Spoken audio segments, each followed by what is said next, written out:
Now a look at what the Target 12 investigators are working on. Research shows Charlestown has the greatest proportion of properties at risk of flooding anywhere in Rhode Island. But as we reported on Monday, only a fraction of homeowners are taking advantage of a program that would cover 2/3 of the cost to elevate their homes.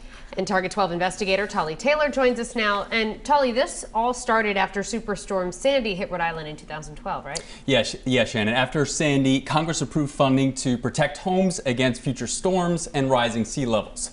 In 2016, an Army Corps of Engineers study looked at Westerly, Charlestown, South Kingstown, and Narragansett to see which houses qualified for elevation because of flooding risks. The Army Corps program works like this. The federal government pays 65% of the cost to elevate homes, and homeowners who opt in pay 35%. The Army Corps estimates homeowners will pay between roughly $45,000 and $89,000 depending on house size. And Brown University professor Baylor Fox Kemper studies sea level rise, and he told me that programs that subsidize the cost of home elevation don't come around very often. If you don't, one of the things about these kind of public reports is that they eventually make their way into real estate pricing. If you don't do it, your house will still be on the list of ones that needed to be elevated.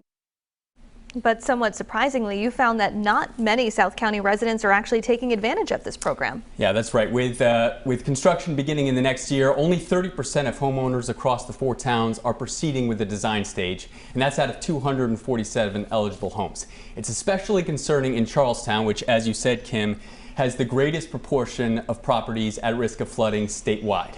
Of the 45 Charlestown homes eligible for elevation, only 17 homeowners are moving forward. That's 38% of qualifying homes. I asked Fox Kemper what he tells people to help them understand what they could soon be facing.